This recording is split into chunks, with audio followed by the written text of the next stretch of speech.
If you like to help people, this video might be helpful to you. That's my sales pitch. It's not very good, but I'm not very good at much anyway. I'm mediocre. I like the word mediocre. I'm going to write about mediocre soon when I get the chance. So if you're the person, a lot of spiritual people want other people to feel good. You know, we want to heal people. We want to help people along their path. It's a very admirable quality, you know, because some people don't give a fuck. They just leave you to rot, you know. So it is beneficial. It is helpful. It is quite a pure heart of someone who wants to help other people. However, there's a couple of dark sides or questionable sides to this trait or this personality. I teach shadow work. Everything has a shadow. So ayahuasca has a shadow. Your crystal has a shadow. Your tarot cards, anything, everything has a shadow, has a dark side. So sometimes people think, oh, but I want to help people. Like, that's good. Yeah. But like, if you look a little deeper, I'll give you a few examples, maybe, or hopefully enlighten you a little bit to what else might be going on beneath this. For example, and I've said this before, a lot of the spiritual world or conspiracy world, their aim is to wake other people up. So that suggests, first of all, if you're one of these people that you're thinking, yeah, we got to wake other people up, that suggests that you think you're awake. It's quite a risky place to be. Are you sure you're awake? Maybe you just know something that they don't know yet. Maybe they're not meant to know it yet. Maybe where they are is perfect. Maybe there's a billion things that you don't know yet that you haven't encountered or woke up to yet. Maybe you just have a tiny little bit more awareness, or maybe not. Maybe the bit of awareness that you think you have is actually on the wrong path. Maybe it's misinformation. Maybe you're wrong. It's possible. I'm not saying you're wrong about whatever it is you're believing or thinking of right now, but it's possible. Let's just crack that door open a little bit. It's possible that what we believe in that moment is actually inaccurate or unhelpful or limiting. Now, also, the reason many people want to help or save or wake up other people is often because the person themselves is in pain. So come with me on a short journey and we'll have a look. I'll see if I can give you an example. There's a quote by Gurdjieff, if I can find it. And he says, "You are in prison. If you wish to get out of prison, the first thing you must do is realize that you are in prison. If you think you are free, you can't escape." So many people come to me not many people come to me, a few people come to me, but most of those people would think that they are awake and they would think I'm awake. I don't think I'm awake. I'm asleep. I'm deeply asleep. I'm profoundly unconscious. And thus I see many other sleepers around me in the world. So if we think that we're awake, we're immediately coming at life or a perspective that our doors are opened, that those boxes are ticked, that I know what I'm doing. So for me, I try to live from the Gurdjieff quote. I try to assume that I am in prison. I'm asleep. I don't actually know what's going on. I don't know who I am. I don't know how things work. I don't know what's going to unfold.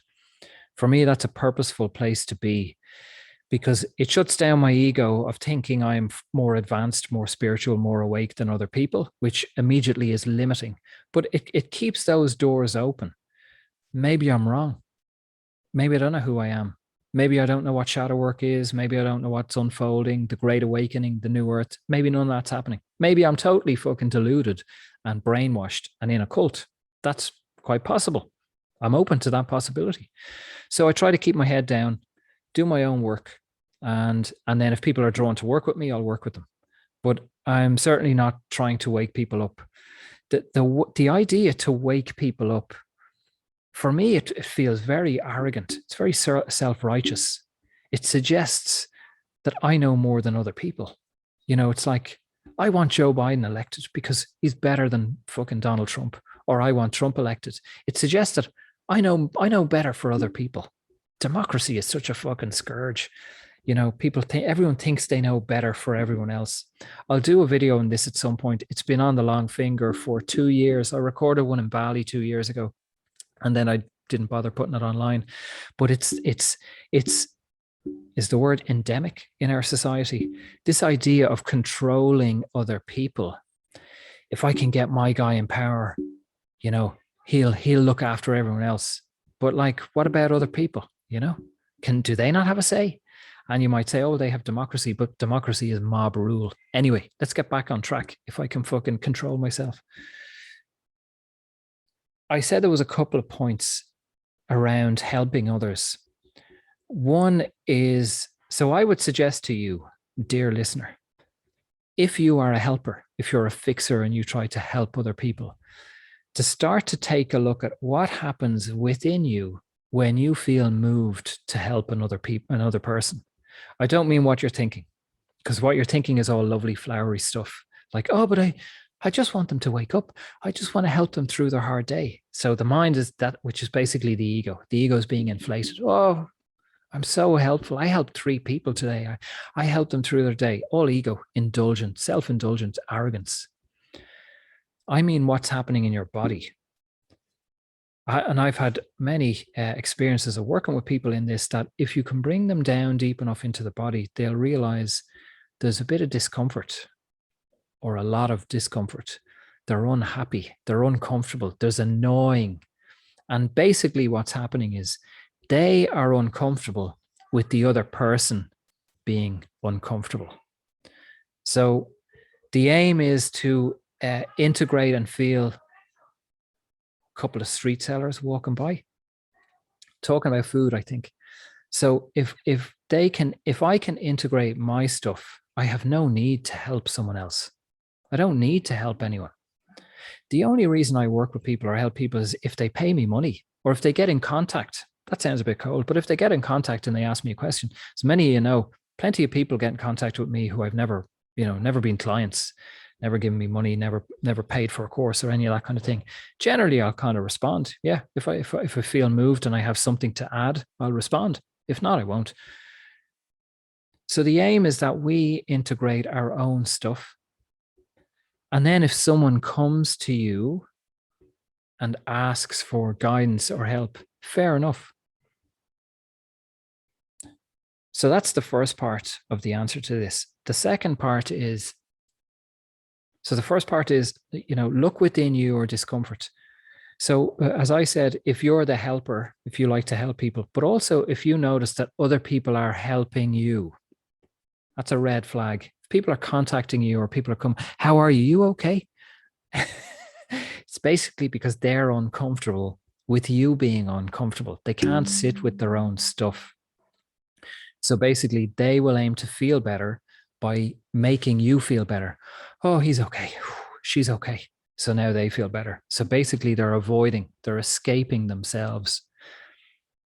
And then the second point is that I wanted to say was that the helper or the fixer is denying this person. This is extremely important and extremely important in my line of work, in what I do.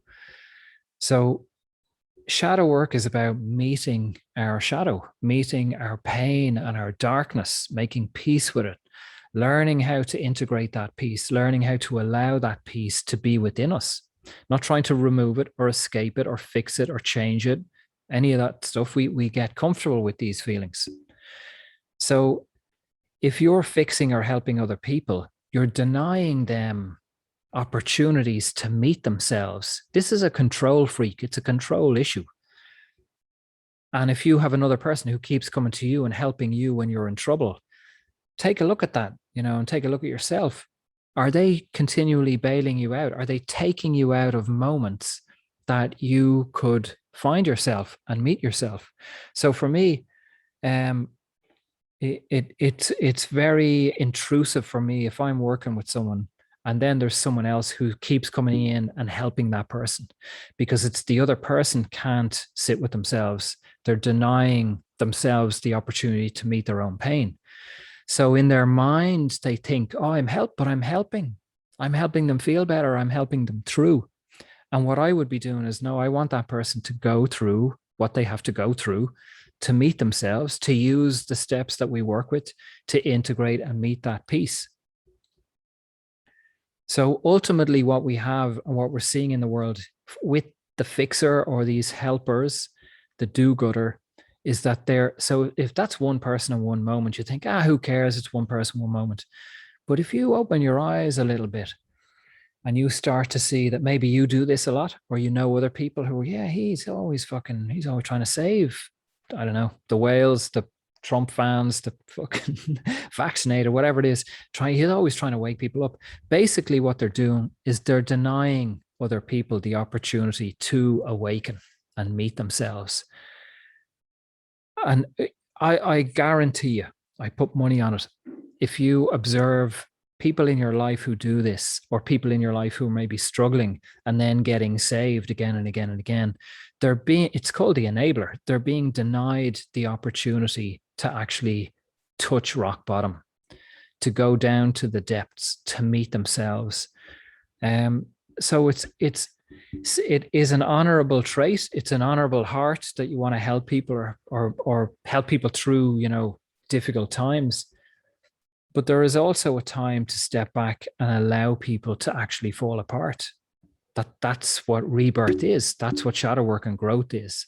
And the need to fix is ultimately comes back to the fixer. It's a person who can't be still with themselves, and that's like, I mean, you'll see it on Instagram, you'll see it on Facebook, you'll see it on YouTube. There's many accounts of people who are healers and helping people awaken and ascend and all this kind of stuff, light workers, all these kinds of things. And basically, it's a fancy way of saying, for not all of them, but it's a fancy way of saying for many of these people, I can't sit with myself. I can't feel my own pain. So what I'm going to dedicate my time to do is try to fix other people, because that will make me feel valuable or validated. If I finish my day and I've talked to two or three people and I've helped them through, I feel valid. So for me, I enjoy my work and I enjoy working with people and helping people through whatever, but that's not validation for me. I had to find validation living in a car with no money and no food and dirty clothes and shopping bags. I found validation. Validation is not dependent on my circumstances or what I do for a living or how much money I have or if I'm single or married or have kids or a house or any of these things. My self-worth is within me. It's not related to these things, but you'll notice that the fixer or the healer, not all of them, obviously, or often the light worker, they're gaining their self-esteem from thinking that they are continually providing a service, waking people up, educating people, healing people. So for me personally, I steer very clear of these people. If they want to work with me, I'll work with them.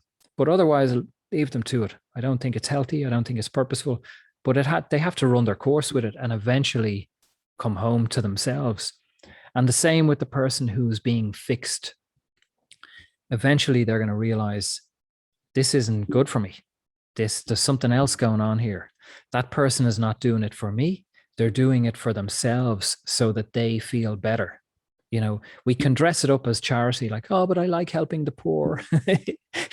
These people who go to other countries and they help the poor. But ultimately, they're doing that so that they feel better. Their own ego feels inflated. Anyway, I'm probably out of time. Thanks for listening to me. Join the Sunday Zoom. It's going brilliant. And buy me a coffee if you learn something from this. And that's it. Yeah. Be in your body, nurture yourself, be at home with you. For at home with ourselves, no one else needs to be healed, fixed, changed, woke up. They're all on their own path. Leave them to it. Enjoy life. Enjoy your coffee and your breakfast. Watch TV. Fucking be well. Thanks for listening.